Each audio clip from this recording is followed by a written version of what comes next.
President Obama's endorsed a resolution to the Israeli-Palestinian conflict based on an Israeli withdrawal to the 1967 borders. Obama laid out his position in a major address on the Middle East. The United States believes that negotiations should result in two states with permanent Palestinian borders with Israel, Jordan, and Egypt, and permanent Israeli borders with Palestine. We believe the borders of Israel and Palestine should be based on the 1967 lines with mutually agreed swaps, so that secure and recognized borders are established for both states. The Palestinian people must have the right to govern themselves and reach their full potential in a sovereign and contiguous state. Obama's comments mark the first time he's explicitly endorsed the international consensus of a two-state solution based on Israel's withdrawal from occupied Palestinian land. The Israeli government immediately rejected Obama's comments, calling the 1967 borders, quote, indefensible. Israeli Prime Minister Benjamin Netanyahu is in the United States and will meet with Obama at the White House today. Before his departure, Netanyahu said he expects the U.S. to uphold the Bush administration's endorsement of Israeli control over major West Bank settlement blocks. As Obama spoke, the Israeli government unveiled a plan to build over 1,500 new homes on two settlements around East Jerusalem. Israeli lawmaker Aryeh Eldad said he hopes the settlements send a message to the White House. I hope that the message that goes through the approval of 1,500 units of buildings in Jerusalem sends a clear message to the American administration. I hope that the new building of few settlements next week will send a similar message. In his address, President Obama also unveiled new billion-dollar economic aid packages for Egypt and Tunisia and called on Syrian President Bashar al-Assad to lead a democratic transition or step down. We'll have more in Obama's speech after headlines. NATO's expanded the bombing of Libya with attacks on Libyan government ships in 3 coastal areas. It's the first time in the 2-month campaign that NATO warplanes have carried out planned airstrikes on Libyan ships. A British journalist missing in Libya for over a month is now believed to be dead. South African photographer Anton Hammerl had been with a group of journalists freed this week after 6 weeks in captivity.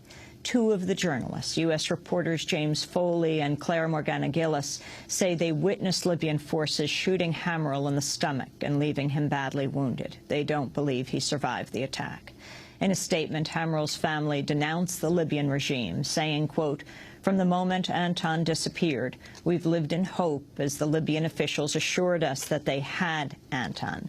It's intolerably cruel that Gaddafi loyalists have known Anton's fate all along and chose to cover it up," they said. In Iraq, at least 29 people were killed and over 90 wounded in a series of bombings Thursday targeting Iraqi police in the city of Kirkuk. It was the worst violence to hit Iraq in 2 months.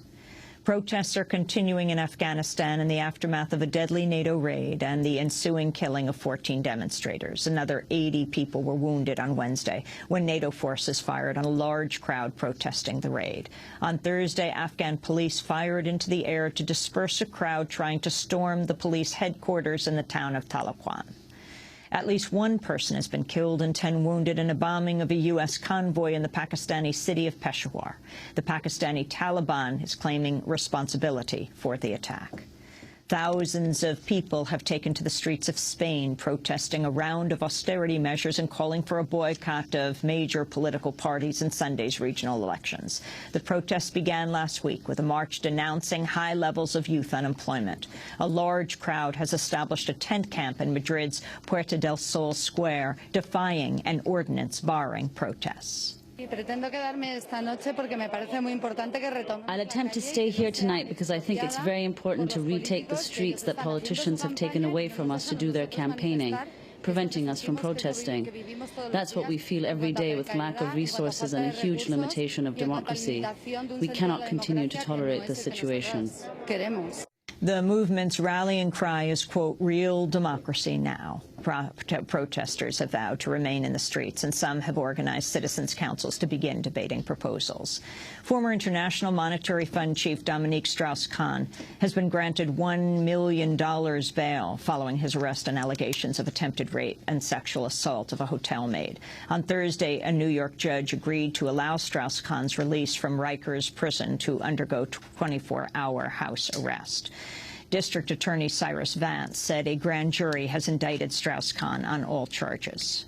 Under American law, these are extremely serious charges, based on the grand jury's determination that the evidence supports the commission of non-consensual, forced sexual acts. The defendant was indicted on all of the charges presented to the grand jury, including criminal sexual act in the first degree.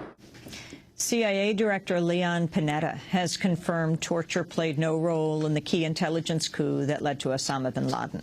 In a letter to Republican Senator John McCain, Panetta says the U.S. first learned the name of bin Laden's courier, Abu Ahmed al-Kuwaiti, from a prisoner not in CIA custody in 2002.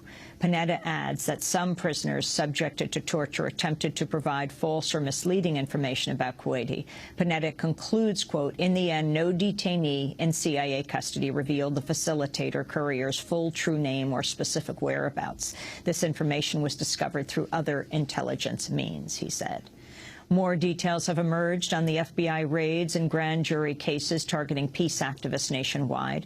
FBI documents mistakenly left at the home of one targeted activist suggest the probes began after peace activists returned from a visit to Colombia to criticize the U.S.-backed militarization of the conflict there.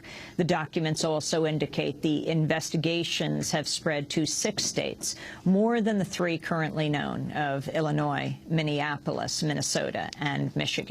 The home of a Los Angeles peace activist was reportedly searched earlier this week. The Tennessee State House has approved a measure stripping teachers' unions of all collective bargaining rights except for pay and benefits. The bill must now be reconciled with the state Senate, which has approved an even harsher measure removing all union bargaining. And an independent state probe in West Virginia has faulted the mining giant Massey Energy for the April explosion that killed 29 workers. In stark language, the report concludes, quote, the story of Upper Big Branch is a cautionary tale of hubris. A company that was a towering presence in the Appalachian coal fields operated its mines in a profoundly reckless manner, and 29 coal miners paid with their lives for the corporate risk-taking.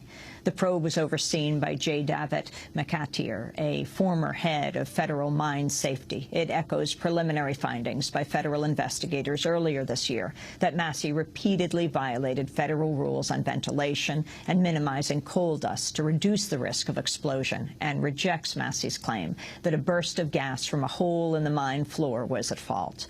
The report also notes Massey's strong political influence, noting the company, quote, attempts to control West Virginia's political system and regulatory bodies. And those are some of the headlines. This is Democracy Now!, democracynow.org, The War and Peace Report. I'm Amy Goodman. And I'm Juan Gonzalez. Welcome to all of our listeners and viewers around the country and around the world.